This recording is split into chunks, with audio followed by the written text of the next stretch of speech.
teman-teman komunikasi politik, selamat datang di minggu ke-9. Gimana kemarin UTS-nya? Bisa kan ngerjainnya? Oke, di minggu ke-9 ini kita akan kuliah dengan metode yang berbeda dari biasanya.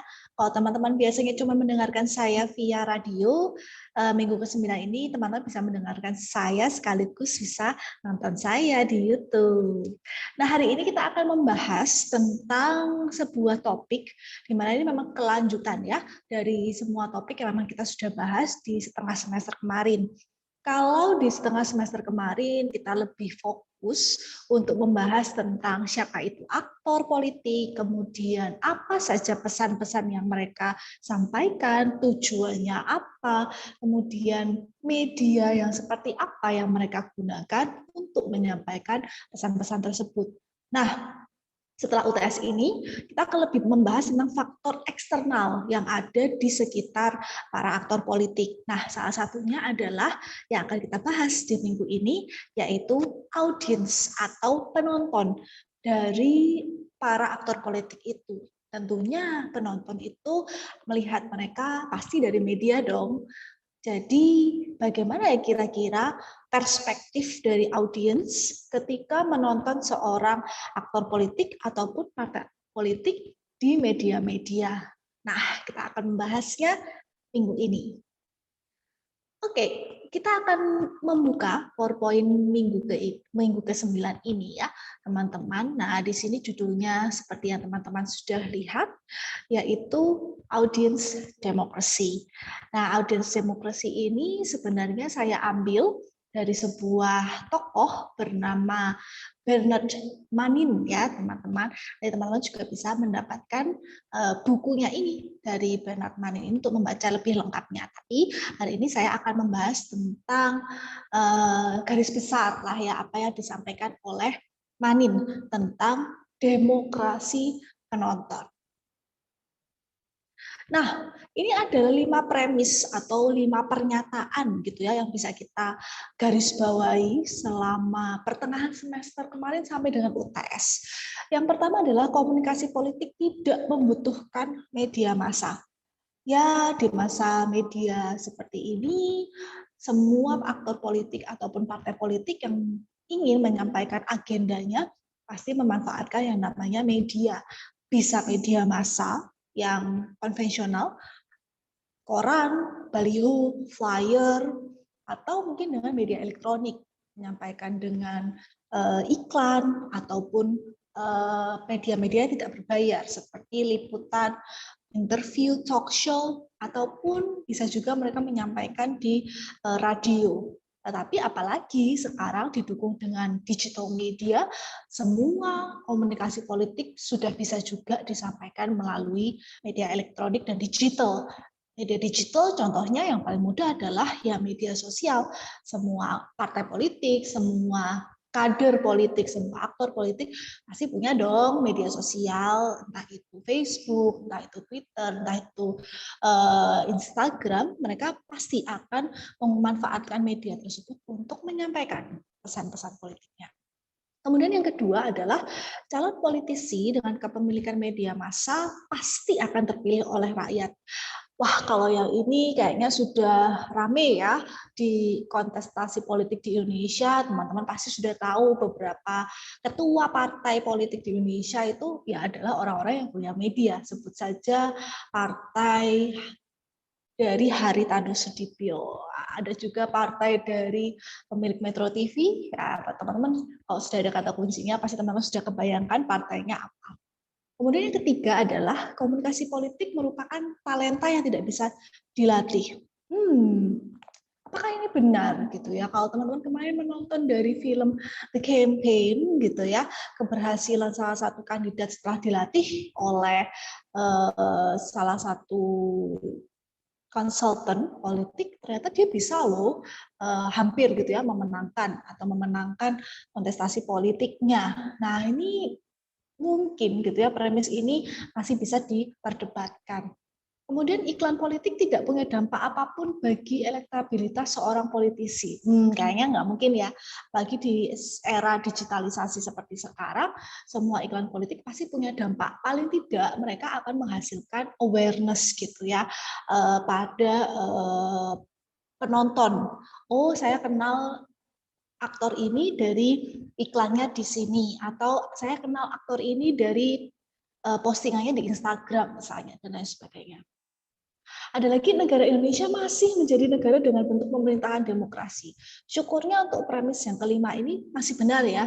Jadi kita bukan negara komunis, juga bukan negara sosialis, belum sampai sana ya harapannya mungkin, tapi sampai dengan sekarang Indonesia memang masih memiliki bentuk pemerintahan demokrasi gitu ya, di mana semua kegiatan politik dilaksanakan dengan demokratis gitu ya, semua dari rakyat untuk rakyat dan oleh rakyat ya. Jadi kita masih hidup gitu ya di jenis pemerintahan dengan jenis demokrasi. Nah, jadi yang bisa kita setujui gitu ya adalah sebenarnya political communication are symbiotic mutualism process between politician and journalist, party and press, which one more or less dependent on the other. Jadi sebenarnya gitu ya, kemarin teman-teman juga sudah mengerjakan tugas SAA 1 ya, di mana teman-teman menjelaskan tentang perbedaan free media dan paid media. Teman-teman bisa memahami gitu ya bahwa ada simbiosis mutualisme, ada hubungan yang saling menguntungkan antara seorang aktor politik dengan wartawan, kemudian partai dengan medianya itu sendiri. Ya mungkin satu di antaranya akan lebih diuntungkan gitu ya dari hubungan itu, tapi yang jelas mereka tidak ada yang dirugikan. Pasti kedua belah pihak punya faktor-faktor yang menguntungkan. Media dapat liputan, dapat berita yang bisa mereka naikkan gitu ya ke editor mereka, bisa diterbitkan, sedangkan dari aktor politiknya ketika diliput oleh media dia juga bisa mendapatkan publisitas, apalagi kalau gratis ya nggak. Nah, kemarin waktu masih awal-awal masa corona menyebar di Indonesia, kita kan masih gencar-gencarnya dalam menggalakkan yang namanya work from home, WFH, kemudian study from home, SFH gitu ya. Semua kantor, semua sekolah dilarang gitu ya untuk masuk dan semua aktivitas sehari-hari dilakukan di rumah. Nah, ini ada aktor politik nih ya, siapa yang nggak kenal, mungkin tahun lalu teman-teman masih sangat sering gitu ya mendengar namanya. Ini ada berita dari salah satu media online yaitu Detik News. Di sini mereka memuat sebuah artikel dengan judul mengintip kegiatan Fadlizon dan Fahri Hamzah ketika bekerja di rumah. Ngapain gitu ya, mungkin teman-teman kalau waktu scrolling Detik gitu ya aplikasinya, ketika lihat judul ini mungkin kayak ih ngapain gitu ya, aku nggak kepo kok tentang apa yang mereka lakukan di rumah mereka gitu ya sewaktu WFH. But it happened gitu ya. Detik meliput berita ini gitu ya sampai mereka bisa mendapatkan aktivitas kedua orang ini gitu ya. Pasti mereka istilahnya saling mengontak satu sama lain gitu ya. Ya Detik akhirnya mendapat keuntungan apa ya? Mereka mendapatkan berita gitu ya yang untuk dinaikkan gitu ya ke redaksi. Sedangkan keuntungan yang didapat dari Fadlizon dan juga Fahri Hamzah, yang mereka mendapat sorotan gitu kan dari media. Ya well, ini adalah mungkin bukti gitu ya bahwa tokoh politik itu memang ya saling menguntungkan gitu ya, punya hubungan simbiosis mutualisme dengan media. Kalau nggak mau diberitakan yang jelek-jelek, ya diberitakan aja yang receh-receh gitu kan, seperti contohnya seperti ini. Nah, kalau yang ini, yang tadi mungkin muatannya lebih ke pasti nggak penting gitu ya, hanya istilahnya bukan hot news gitu ya. Tapi kalau yang ini, COVID-19 di Indonesia bertambah jadi 579 orang. Ini zaman tahun lalu gitu ya. Ini berita dari tanggal 23 Maret, 23 Maret 2020. Ya itu kira-kira baru saja gitu ya, di awal-awal Maret itu kan pandemi COVID itu baru menyerang gitu ya di Indonesia. Nah, ini sebagai track record gitu yang cukup tinggi waktu itu, yang awalnya di hari sebelumnya itu 65 orang, besoknya menjadi 579 orang, which is itu kenaikan yang sangat signifikan ya, hampir 5-6 kali lipat dari hari sebelumnya. Nah ini merupakan ya sorotan gitu ya dari media. Ini adalah liputan 6 News ya ke pemerintahan Jokowi pada masa itu, di mana lewat juru bicara mereka menjelaskan gitu ya, memberikan update setiap harinya tentang perkembangan penyebaran virus ini di Indonesia. Tapi ini kemudian menjadi hot news gitu ya, menjadi hard news ya, berita yang utama, berita yang cukup penting gitu ya untuk diketahui gitu ya oleh masyarakat Indonesia. Nah ini bukti gitu ya bahwa sebenarnya itu tadi gitu ya, media bisa diuntungkan gitu ya dengan adanya berita ini, karena mereka juga akhirnya bisa menambah jumlah klik. Ya kalau sekarang kan koran sudah nggak laku gitu ya, sekarang berita banyak yang di upload gitu ya, diunggah ke website, diunggah ke aplikasi. Nah dengan adanya berita yang sifatnya hard news seperti ini, media juga diuntungkan gitu ya, banyak yang mengklik, banyak yang mau baca, ya banyak yang mau tahu gitu ya update tentang coronavirus waktu itu gitu ya. Nah ini adalah bukti bahwa ya itu tadi gitu ya, mungkin di sisi ini media lebih diuntungkan. Di pemerintahan Jokowi ya bisa aja mengandung malprestasi gitu ya, bahwa aduh mereka kurang berhasil nih gitu ya mencegah persebaran dari virus itu sendiri. Nah, jadi sebenarnya hubungan simbiosis mutualisme antara jurnalis dan politician itu sebenarnya jurnalis need politician for news about government and information about what took place in the policy process. Jadi sebenarnya wartawan ataupun media itu membutuhkan politisi atau para aktor politik atau pemegang kebijakan, itu sangat membutuhkan mereka dari sisi berita-berita terbaru tentang pemerintahan, kemudian informasi-informasi yang ada kaitannya dengan proses-proses kebijakan gitu ya yang diambil oleh pemerintah ya. Contohnya seperti tadi gitu ya, pemerintah selalu mengupdate pada masa itu ya. Tahun lalu masih sering gitu ya setiap hari diupdate perkembangan dari persebaran virus corona. Tapi sebaliknya, meanwhile, politicians need journalists for news about society and media exposure to be seen acting responsibly and in the public interest. Tapi sebenarnya para politisi itu juga butuh media kok. Untuk apa? Untuk memberitahu mereka tentang bagaimana sih kondisi masyarakat di sekitar mereka, gitu ya, terutama masyarakat yang memang mengkonsumsi media tersebut sebagai refleksi tentang bagaimana mereka melayani gitu ya dan bertanggung jawab terhadap kebutuhan-kebutuhan masyarakat. Kalau memang dirasa kebijakan mereka yang sudah mereka sahkan gitu ya, kemudian mendapat tanggapan yang buruk gitu ya dari masyarakat, ketika itu diberitakan di media, ini berarti something wrong gitu ya dengan kebijakan tersebut. Jadi pemerintah harus evaluasi. Tapi ketika sebuah kebijakan publik ternyata mendatangkan kehidupannya lebih baik, mendatangkan proses yang lebih cepat gitu ya dalam melayani masyarakat, ya itu merupakan prestasi gitu ya, dan juga tetap menjadi evaluasi gitu ya dari pemerintah. Nah makanya pemerintah tetap butuh nih gitu ya berita-berita tentang bagaimana sih kondisi masyarakat yang mengkonsumsi media-media tertentu. Jadi mereka ini sangat berkaitan gitu ya, sangat apa istilahnya, sangat hubungannya sangat menguntungkan gitu ya satu sama lain, yaitu istilahnya adalah simbiosis mutualisme.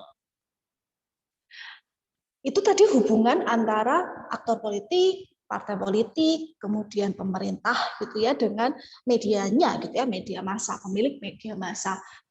Terus gimana dengan nasib penontonnya? Ya, bagaimana dengan penonton yang mengkonsumsi media tersebut? Apa kira-kira hal yang diuntungkan gitu ya dari hubungan itu?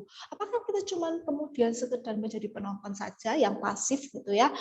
Nah, ternyata ya ini yang ditanyakan gitu ya oleh Manin tadi di bukunya, dia challenge gitu ya, bertanya gitu ya dengan beberapa pertanyaan ini gitu ya. Apakah audiens itu hanya sebuah objek. Ya, kita hanya dijadikan sebagai ladang uang gitu ya untuk media, karena per klik gitu ya, sekarang media massa itu kan yang di digital itu per klik gitu ya dia baru dapat duit gitu kan. Maka kita sebagai objek ladang uang saja gitu ya untuk media. Atau sebenarnya audiens itu cuma korban dari proses demokrasi. Jadi ya kita ini ya ada pemerintah yang bikin policy gitu ya, kebijakan, kita korbannya aja nih yang bagian menjalankan kebijakan itu. Gitu ya. Apakah kita sebagai korban gitu ya. Kemudian yang terakhir, apakah they just a passive watcher of the symbiotic mutualism between politician and media? Ya, tadi yang seperti saya bilang, apakah kemudian kita ini hanya sebagai penonton yang pasif gitu ya, memperhatikan saja gitu. Oh ya, lah gitu ya, media memang punya butuh sama pemerintah, pemerintah juga butuh media, that's it gitu ya. No, kayaknya nggak seperti itu ya. Mungkin teman-teman juga tidak setuju dengan pernyataan itu. Nah, menurut Bernard Manin di bukunya, memang cukup lama ya, tahun 1997, tapi memang konsepnya Bernard Manin ini memang belum ada gitu ya yang mengcounter gitu kan. Nah, menurut Manin, berdasarkan pada prinsip-prinsip liberalisme, konsep audiens demokrasi milik Manin ini sebenarnya terdiri atas peran warga negara dalam sebuah pemerintah yang demokratis ya. Jadi konsep Manin ini tidak berlaku untuk negara-negara dengan sistem pemerintahan non demokratis seperti komunis, gitu ya, sosialis dan lain sebagainya. Nah, Manin menyatakan ada 4 peran warga negara dalam sebuah pemerintahan yang demokratis. Yang pertama pasti ada namanya free election atau pemilu. Ya, ada kan di Indonesia ya, kita adakan dari tingkat nasional yaitu pemilihan presiden, kemudian pemilihan DPR ya dari tingkat nasional juga kita memilih, kemudian kita memilih di tingkat provinsi ya, gubernur gitu kan, di tingkat kota kita juga ada juga DPD daerah gitu ya, kita juga milih di kota, wali kota, bupati gitu ya, DPR kota gitu ya, sampai dengan mungkin gitu ya di ranah-ranah yang lebih kecil, misalnya pemilihan kepala desa ya, kita kan pasti nggak mungkin kan secara sepihak dipilih gitu kan, kita ada beberapa kampung atau desa yang masih memilih gitu ya, apa namanya, kepala desa mereka gitu. Nah, free election itu menjadi peran pertama dan terpenting gitu ya dari prinsip liberalisme sebuah audiens demokrasi menurut Manin. Kemudian yang kedua ada independence for electing politician. Nah, ini adalah sifat gitu ya yang memang kita miliki ketika kita memilih seorang aktor politik untuk mewakili kita, entah itu di ranah DPR ataupun di ranah yang lebih tinggi, misalnya kepala daerah, kepala provinsi, kemudian sampai dengan kepala pemerintahan gitu ya. Nah, ini mungkin cukup ambigu gitu ya kalau di kita gitu sebagai orang awam yang kita tidak tergabung dalam partai tertentu gitu ya. Saya kan tidak join di partai apapun gitu kan. Kita punya independensi gitu ya, kita punya apa istilahnya, punya pendapat pribadi gitu ya tentang siapa orang yang cocok nih untuk menjadi pemimpin kita gitu ya. Nah, ini adalah yang disebut dengan independence for electing politician, tidak punya pengaruh dari luar yang memaksa kita untuk memilih seseorang. Kalau misalnya teman-teman pernah dengar tuh di Korea Utara ya, yang mana memang dia masih memiliki sistem pemerintahan yang komunis, ada pemilu loh, tapi ya balotnya memang ada 2, satunya Kim Jong Un, satunya kertas kosong. Which ya mau nggak mau nyoblosnya nyoblos Kim Jong Un gitu kan, ya itu adalah suatu hal yang tidak bisa gitu ya diterapkan konsepnya Manin ini di pemerintahan yang sifatnya komunis, karena mereka masih masyarakatnya masih punya diberikan tekanan gitu ya untuk memilih satu calon. Nah, sedangkan untuk pemerintahan yang sifatnya demokratis kita diberikan banyak pilihan memang, tapi kita punya independence, kita punya free will atau kita punya kebebasan gitu ya untuk memilih mana nih calon yang memang cocok untuk posisi tersebut. Nah, itu adalah independence for electing position. Yang ketiga adalah freedom of expression for voters. Nah, ini adalah kebebasan kita sebagai seorang pemilih ya untuk mengekspresikan pendapat kita gitu ya. Ya banyak sekali ruang-ruang publik gitu ya yang dapat kita manfaatkan untuk menyampaikan istilahnya ketidakpuasan kita gitu ya atas kinerja orang yang sudah kita pilih gitu ya. Atau mungkin kita punya platform-platform kita sendiri untuk menunjukkan dukungan kita gitu ya terhadap calon kita gitu ya. Dulu mungkin teman-teman masih ingat waktu kasusnya Pak Ahok gitu ya, Basuki Cahayapurnama. Nah, ini orang-orang yang mendukung beliau ini membuat sebuah gerakan gitu ya untuk berkumpul bersama menyalakan lilin gitu ya, marching gitu ya. Nah, kita punya kebebasan gitu ya untuk mengekspresikan dukungan kita terhadap calon politik tertentu. Dan yang terakhir adalah free debate about decision. Jadi kita punya ya, balik lagi gitu ya, ketika ada orang yang tidak setuju ya kita punya kok gitu ya kesempatan untuk berargumentasi, bukan bertengkar ya, tapi memberikan argumentasi. Kenapa menurut kita calon tersebut lah yang cocok gitu ya dengan segala spesifikasinya, mungkin klarifikasinya, pengalaman bekerjanya dan lain sebagainya. Nah, 4 ini gitu ya adalah peran warga negara menurut Manin yang memang harus ada gitu ya dalam sebuah pemerintah yang bentuk negaranya adalah demokrasi. Nah, mungkin teman-teman masih ingat. Nah, ini adalah juga sebuah materi yang juga pernah saya sampaikan. Bapak Jürgen Habermas ini adalah tokoh juga yang kemudian mencetuskan sebuah istilah ya bernama public sphere atau ruang publik gitu ya, yang mana memang diawali dari pengamatan beliau di sebuah salon, bukan salon ya, istilahnya itu barbershop ya. Kalau cowok kan barbershop, kalau cewek salon. Nah, ini dia mengamati bahwa orang-orang di barbershop ini kok saling baca koran kemudian berargumentasi gitu ya di apa namanya di situ gitu di barbershop sembari menunggu dan mereka sama-sama saling mengkritik pemerintah. Nah, ini kemudian dari kritik inilah gitu ya beranilah sebuah newspaper gitu ya di Inggris sana yang kemudian artikelnya tidak hanya berisi berita faktanya saja, tetapi mereka juga berani untuk menyampaikan opini, komentar, kritik yang berasal dari wartawan itu sendiri ataupun dari orang-orang yang memang mendengar tentang berita tersebut, gitu kan? Dan ini kemudian menjadi pemantik gitu ya kaum borjuis pada masa itu. Loh, ternyata orang-orang proletar ini, kaum bawah ini ternyata bisa loh mengkritik kita gitu ya. Sudah berani loh mereka mengkritik kita melalui media massa yang memang saat itu digunakan yaitu newspaper melalui koran gitu ya. Nah, makanya kemudian timbullah yang namanya public sphere atau ruang publik di mana dijembatani gitu ya oleh media massa yaitu newspaper. Nah, pada akhirnya gitu ya setelah sebuah salah satu dari media massa di Inggris itu berani gitu ya membuat konsep berita yang seperti itu, pada akhirnya peran dari media massa itu berubah gitu ya menjadi public monitoring, ya menjadi istilahnya layar CCTV ya dari publik gitu ya atau warga negara ke pemerintah gitu ya ketika mereka membuat sebuah peraturan, sebuah kebijakan yang tidak sesuai dan kemudian diliput oleh koran tersebut atau media massa tersebut, ya publik akan menjadi loh kok gitu ya, loh kok gini gitu ya, wah ini kan saya dirugikan atau wah ini nanti lebih menguntungkan mereka daripada kita. Nah, ini jadi semacam kamera CCTV gitu ya. Media ini menjadi semacam kamera CCTV gitu ya bagi masyarakat.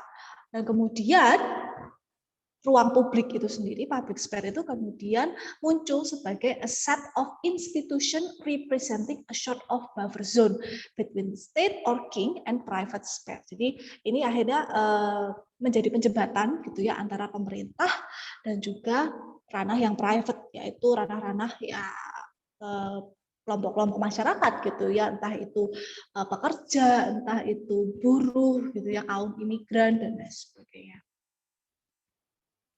Nah, jadi sebenarnya citizen thinks in retrospective way. Jadi sebenarnya masyarakat gitu ya, para penduduk atau masyarakat di sebuah negara tertentu itu sebenarnya pola berpikirnya itu lebih ke retrospektif. Apa yang sudah dilakukan politisi itu sejak terpilih dan apakah mereka sudah memenuhi janji-janjinya gitu ya.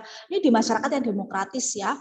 Jadi ketika politisi itu atau calon kandidat dari partai tertentu atau mungkin dia mencalonkan diri gitu ya untuk jabatan yang ada di pemerintahan, ya dia kan kampanye kan, gitu kan, dia akan melakukan kampanye, dia akan bilang, oh saya nanti akan fokus terhadap pembangunan infrastruktur, saya akan mensejahterakan para tenaga medis gitu ya. Tapi kemudian ya citizen ini gitu ya ketika mereka sudah memilih aktor tersebut yang sudah janji tadi dan mereka kemudian akan berpikir secara retrospektif apakah yang kemudian politisi lakukan semenjak dia terpilih.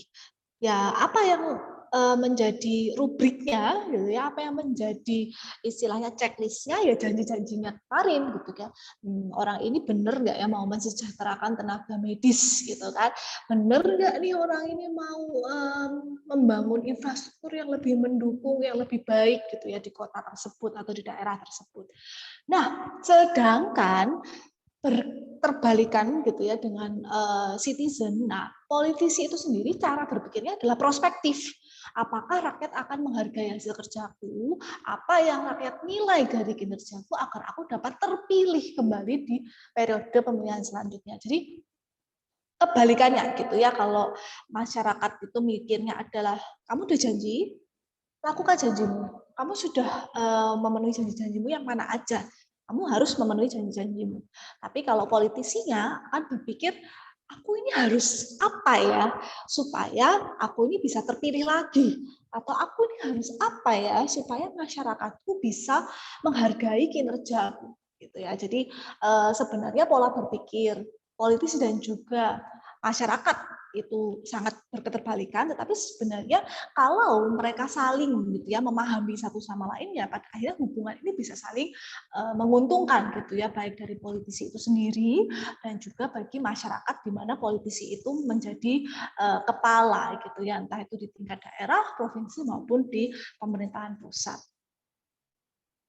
Jadi sebenarnya dalam konsep demokrasi, audience demokrasi, menurut Bernard Manin, dia menyebut bahwa sebenarnya para pejabat atau politikus atau wakil rakyat adalah seorang performer, bukan transformer ya, performance gitu ya, layaknya aktor, layaknya aktris gitu ya, layaknya pemain drakor gitu kan, yang memang dia tampil gitu ya di publik, di media gitu ya.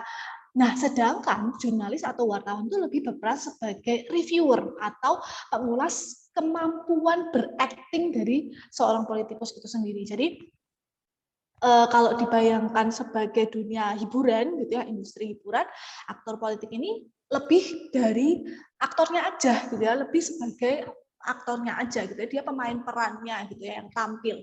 Sedangkan kalau jurnalis dan wartawan ini seorang reviewer gitu kan. Oke, dia acting nangis, tapi kok air matanya nggak keluar ya? Jangan-jangan tuh air mata buaya ya. Atau oke, dia marah nendang tong sampah, tapi ini baru sekali nih dia kayak gini. Kemarin waktu ada kejadian serupa di tempat lain dia biasa aja. Kenapa kok sekarang dia marah ya? Jadi wartawan itu lebih sebagai pengulas gitu ya atau reviewer kan dari acting gitu ya dari sang politikus. Nah, sedangkan kita nih ya orang awam, orang sipil ya sebagai penontonnya itu ya seperti Indonesian Idol atau The Voice gitu ya atau mungkin ajang penyanyi atau ajang lainnya gitu ya yang mana akhirnya kita sebagai penonton ini berhak nih memilih siapa kontestan yang memiliki kualitas bernyanyi atau kualitas berakting yang paling baik dan warga negara tetap menjadi penentu siapa pemimpin dan wakil rakyat yang akan menjalankan roda pemerintahan. Jadi berkat adanya media di mana sang pejabat politikus wakil rakyat itu bisa berakting gitu ya, bisa perform gitu kan, dan adanya jurnalis atau wartawan gitu ya, tulisan-tulisan media massa yang kemudian menjadi pengulas atau menjadi reviewer dari segala jenis acting, segala jenis kebijakan gitu ya yang dimiliki oleh sang politikus itu, kita sebagai penonton inilah gitu ya yang punya kendali gitu ya, kitalah yang akan memilih apakah aktor tersebut bisa gitu ya mewakili kita di tingkat yang lebih tinggi atau bisa mewakili kita gitu ya di ranah politis gitu ya untuk memperjuangkan kebutuhan-kebutuhan kita sebagai masyarakat. Nah, seru ya ternyata kalau dilihat-lihat yang ternyata dunia politik itu kayak rumit lah gitu ya, ternyata bisa disamakan dengan sebuah ajang gitu ya, ajang lomba bernyanyi misalnya, atau mungkin penghargaan drama gitu ya. Jadi ada aktor, ada reviewernya, tapi juga kita gitu ya sebagai penonton, penikmatnya itu tinggal memilih, oh dia nggak menang karena suaranya nggak terlalu bagus, oh dia nggak menang karena aktingnya nggak bagus, atau kurang ganteng gitu ya. Seperti itu. Jadi inilah konsep audience democracy yang memang digagas oleh seorang Bernard Manin. Nah, sebagai bentuk presensi untuk minggu ke-9, saya nggak ada quiz nih di e-learn. Beda kan kalau di UC Vicom Radio saya pasti ada quiz. Tapi untuk minggu ke-9 saya ada exercise nih buat teman-teman. Olahraga, nggak ding, maksudnya latihan. Nah, silakan teman-teman memperhatikan. Nah, ini akan saya jadikan sebagai syarat mendapatkan presensi di minggu ke-9 ini. Nah, baru-baru ini kan Surabaya punya wali kota baru menggantikan Ibu Tri Risma hari ini yang sudah 2 kali menjabat ya selama 10 tahun, yaitu Pak Eri Cahyadi. Nah, Pak Eri Cahyadi ini memang terpilih gitu ya setelah melakukan kampanye bersama wakilnya yaitu Pak Armuji. Nah, teman-teman nih mungkin memang banyak yang bukan warga Surabaya, tapi sebagai mahasiswa yang kuliahnya di Universitas Ciputra Surabaya, tolong teman-teman lakukan hal berikut. Jadi yang pertama adalah buatlah poster digital ukurannya minimal A4 atau maksimal A3. Teman-teman bisa memanfaatkan media pembuatan poster yang mudah gitu ya. Boleh pakai Canva, boleh pakai Pictochart gitu ya. Yang bisa mengakomodasi ukuran minimal A4 atau maksimal A3. Nah, setelah sudah tahu nih mau pakai media apa, silakan teman-teman menjelaskan. Cari nih ya teman-teman, bisa dari media massa digital ataupun bisa dari website resminya. Nah, teman-teman ceritakan 1-2, minimal 1, maksimal 2 janji kampanye dari pasangan Erik Cahyadi dan juga Armuji sebelum terpilih menjadi wali kota dan wakil wali kota Surabaya. Jadi kemarin ya ketika mereka sedang kampanye nih.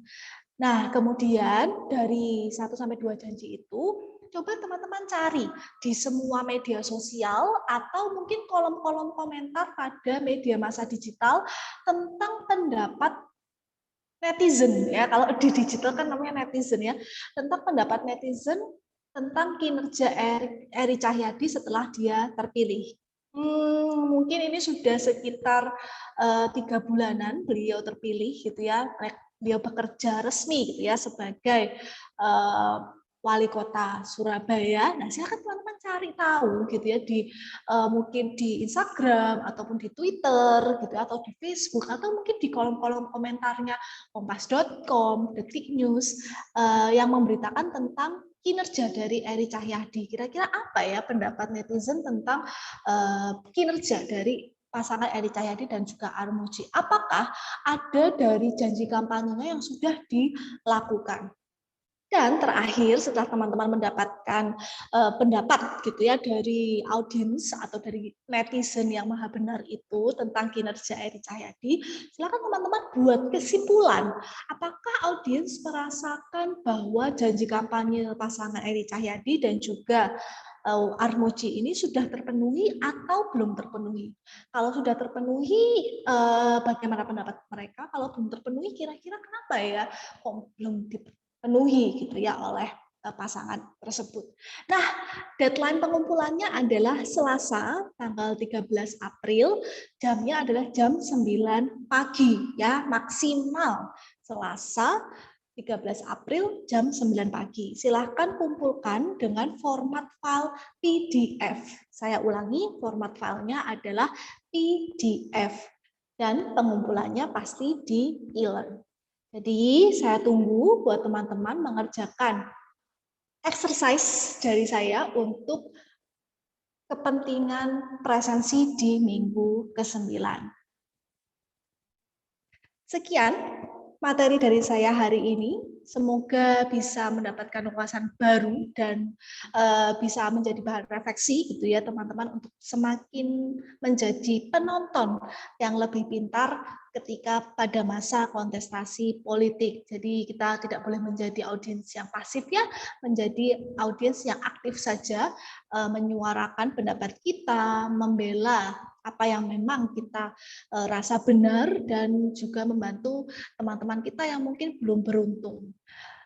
Silakan teman-teman bisa mencek informasi lebih lanjut tentang perkuliahan kita minggu depan di minggu ke-10 melalui e-learn.